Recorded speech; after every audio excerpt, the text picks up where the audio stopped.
I'd like to thank you for joining us today for the Medicaid Home and Community-Based Community Support Waiver Overview. My name is Heike Johns, Learning and Development Coordinator for the Division of Developmental Disabilities, and will be your host for today's webinar. A couple of housekeeping items we'd like to take care of.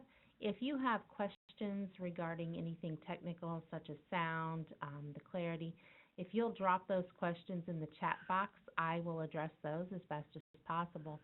If you have questions regarding the content, we ask that you put those in the Q&A box. Questions will not be fielded today during the webinar. However, any questions that we do receive will be addressed. They will be put into an FAQ document, or if it's something that is very specific to an individual situation, we answer those via email. So, I am going to turn this over to our today's presenter, Cory McMahon with the Federal Programs Unit. Thank you, Heike, and good morning, everyone. I'm glad that you could join us for this fourth webinar of the Federal Programs Unit webinar for webinar series. This webinar will provide a more detailed overview of the Community Support Waiver that includes the purpose of the waiver, services it provides, and how the waivers are similar and yet different. Just a reminder, in July 2018, Andrew Brenner, the Director of Federal Programs, presented the Home and Community-Based Waivers 101. Summers with Federal Programs presented the Comprehensive Waiver webinar in October 2018, and Leslie Bradley presented the Missouri Children with Developmental Disabilities Waiver webinar in January 2019. What is an home and community-based waiver, otherwise known as HCBS? HCBS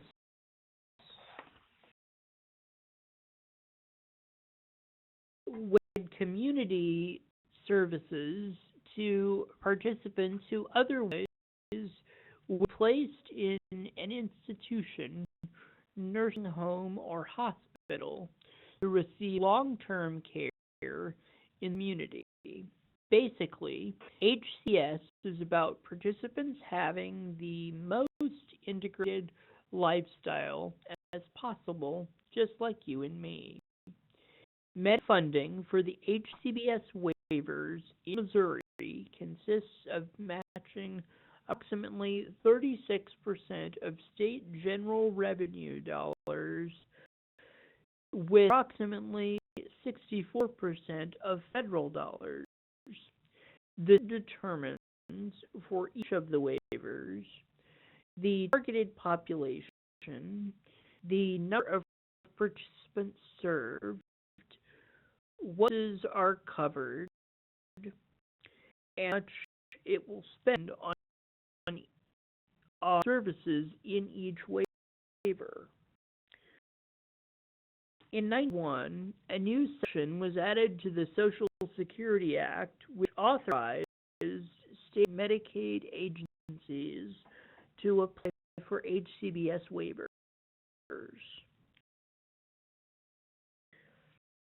Participants had to live in institutions in order to receive Medicaid. They take the dollars into the community. In 2020, Missouri implemented its Community Support HCBS waiver. The target population was for people with developmental disabilities. Currently, the division has capacity to serve over 3,900 participants in this waiver. Last Community Support Waiver application was approved by Center for Medicare and Medicaid Services FY1 2016. The next renewal will be in 2021. The renewal process starts over a year in advance. This slide, quick, what you need to know about the Community Support Waiver. This waiver serves over 3,900 participants and has an individual cost cap of $28,000. It is an exceptions process to exceed the individual cost cap. Support provides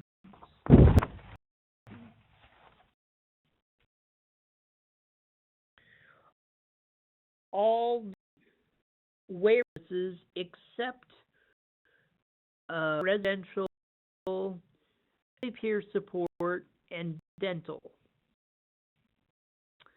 Participants whose needs can be met in the community and whose annual service cost is anticipated to be less than $28,000 may be eligible for the Community Support Waiver.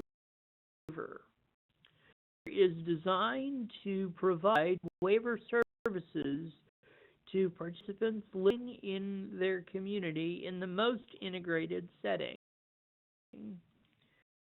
More information about state plan services.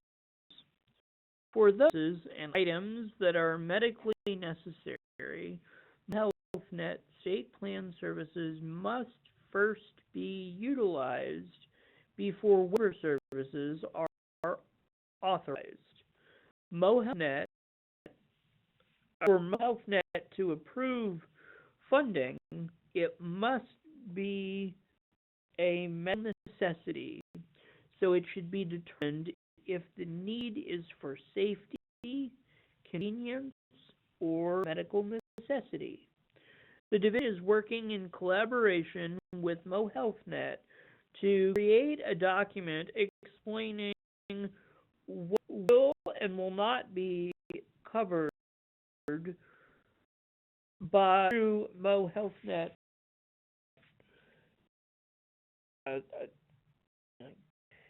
State plan services include non-emergency medical transportation, medical equipment, and then we have a few more listed for you there.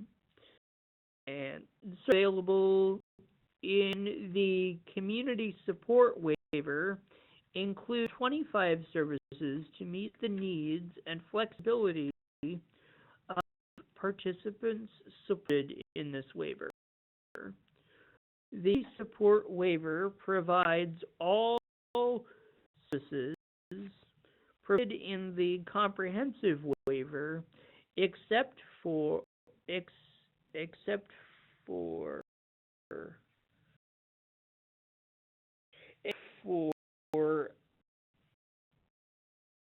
dental, which is covered in state plan, as well as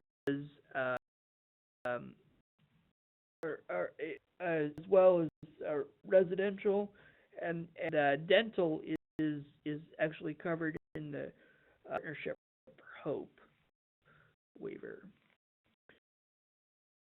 Participants may qualify for both the Department of Health and Senior Services, DHSS, and Department of Mental Health, DMH, waivers. However, a participant can only receive services in one waiver at a time. Therefore, the support coordinator should work with DHSS to ensure the participant isn't in two waivers at the same time.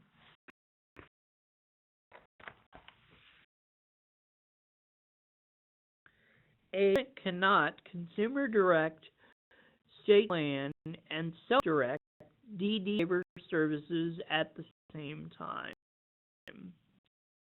modifications may not be furnished to adapt living arrangements that are owned or leased by providers of waiver services. Things would be considered provider-owned and controlled. Participant must have an ongoing waiver service is documented in their individualized support plan. If need for services is less than monthly, the participant requires regular monthly monitoring, which must be documented in the ISP. MO record reviews are mandatory for all waivers. CMS requires the Medicaid agency, which is MO HealthNet, to provide oversight to the division was the operating agency of others. MO requests a statistically valid sample of waiver records to review for compliance and to verify if the division is meeting the required expectations. MO reviews include the level of care determinations, the individual support plans, the Medicaid waiver provider services choice statements, the used to determine the level of care, CMO service authorizations, and the monthly and or quarterly reviews for the fiscal year requested. CMS requires the division to report quarterly and annually to MO HealthNet. These type assurances address important dimensions of waiver quality, including assuring that service plans are designed to meet the needs of waiver participants, and there are effective systems in place to monitor participant health and welfare. For assurance regarding provider qualifications, licensure, certification, or an accreditation organization ensures compliance.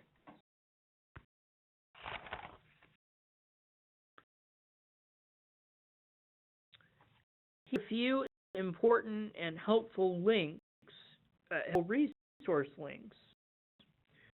The Community Support Waiver application, the current approved DD waiver manual, the programs unit, and the HCBS transition plan. And we thank you for your time, and we hope that this webinar was helpful.